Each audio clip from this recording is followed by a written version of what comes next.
Marjorie Taylor Greene was recently speaking in front of an audience when she basically admitted that she has no idea how a grid that runs on renewable energy would work. Ladies and gentlemen, and we're all here in Georgia. Can we just say thank God for air conditioning? Let's talk about refrigerators. I personally like my refrigerator. I know you all like yours. What about washing machines and dryers? Lord, please God, don't make me scrub clothes in a bucket and have to hang them out on the line when we switch over to wind turbines and solar panels. I'm going to be really pissed off about that.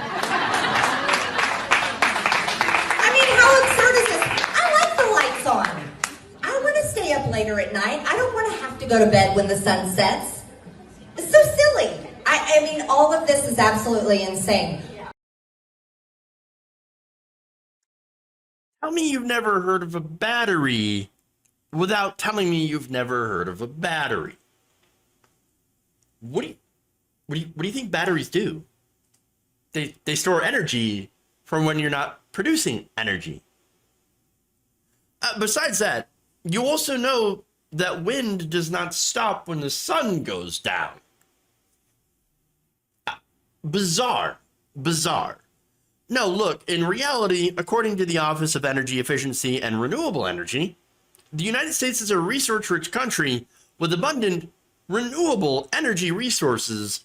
In fact, the amount available is about 100 times that of the nation's annual electricity need. Meaning that, again, renewable energy, we can generate about 100 times more than the country needs. And then we take this thing called a battery, and you put the energy in the batteries for when the sun is not shining. Wow. I know, again, very confusing for someone like Marjorie Greene. Very, very confusing, but that's how it works. That is actually exactly how it works. But of course, you know, when it comes to people like Marjorie Greene, not very smart. Peachtree dish. Okay. So now more. Okay. Look, the issue with solar is that there are some places that actually generate too much energy. Now, that energy gets fed back into the electric grid. Now, the thing is that these energy companies, they don't like that, because what they want to do is they want to charge higher rates. And so when you're actually feeding energy into the grid, if you have solar like I do, you're feeding energy into the grid, that means they have to pay you. And they don't like that. Oh, they hate that idea. They hate it a lot, actually.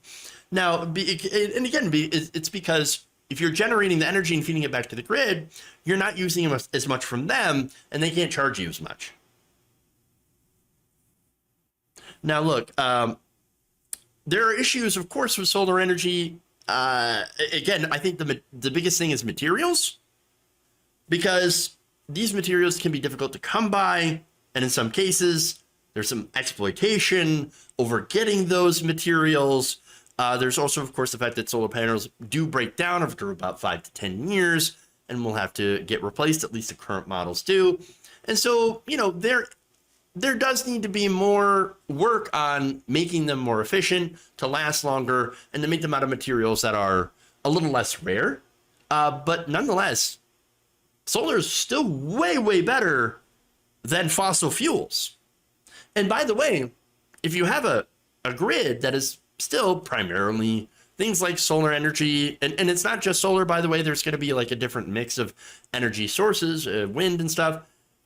Well, the grid is still going to be there, and there are still, at least for a while, still going to be some uses for fossil fuels. I don't like it, but I think that's the reality, and those would be used as a backup. And so, again, the grid, even if you have solar panels in your house, you're still connected to that grid. And at night, if you do not have battery storage at your house, or of course you're in the winter months, which is not as efficient because there's not as much sunlight, shorter days, etc., then that grid becomes your backup. It becomes your battery, and you won't lose power at night. But see, Marjorie Greene has no idea of any of this because she's a dum-dum. And speaking of solar panels, this is kind of a dumb point because remember when Marjorie Greene had this conspiracy theory about Jewish space lasers starting forest fires? Well, it's utter nonsense. Look, if you were to build a giant space laser, where do you think the energy for that space laser would come from? You wouldn't attach an onboard gas tank. No, it would most likely be collected from the sun via solar panels. Huh. Or maybe, I don't know, nuclear energy, that's something as well.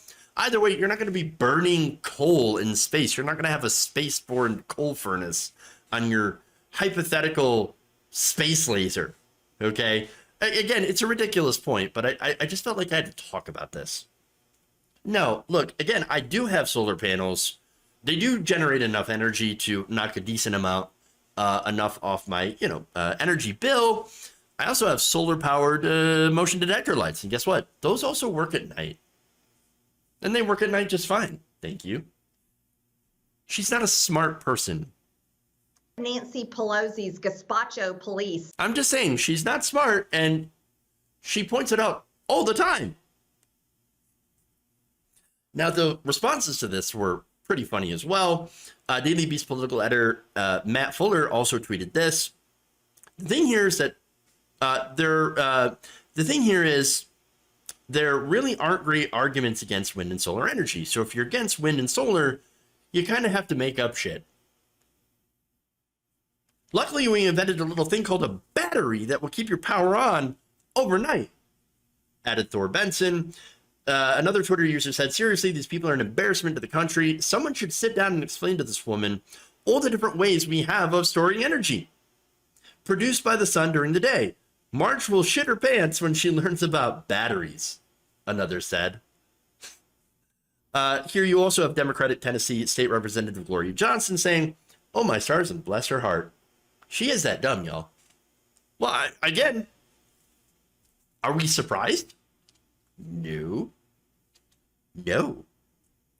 David Sampson also wrote, you cannot teach this level of dumb, nor can you fix it. Don't bother telling her that solar-powered lights don't automatically turn off at night.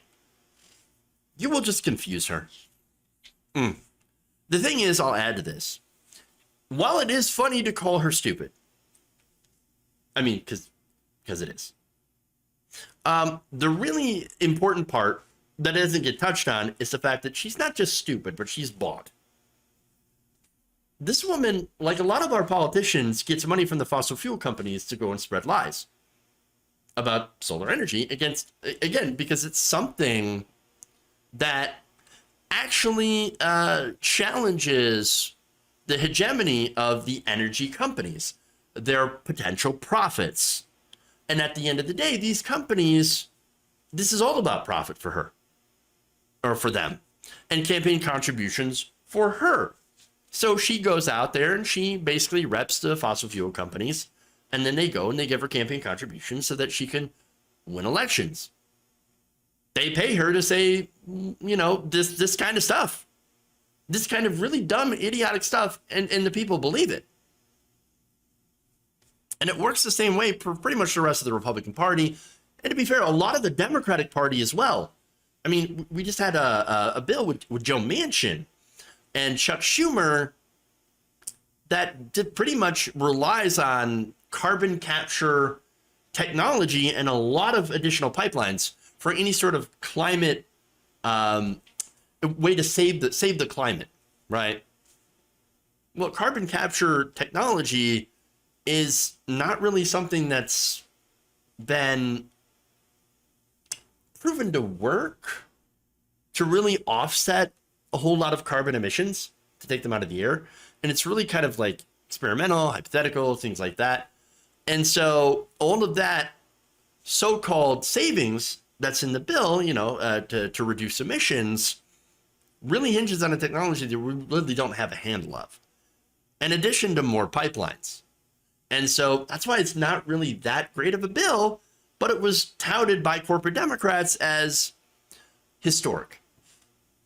Well, anything from Joe Manchin is going to be historic, all right, and historic in the amount of grift and fossil fuel money that it's going to redirect. So from the taxpayer. So understand that we're not just dealing with ignorance here from idiot politicians like Marjorie Greene, but we're also dealing with an entire industry that is fighting to ensure that they continue to rake in massive short-term profits at the expense of life continuing on this planet. So kind of understand the stakes here.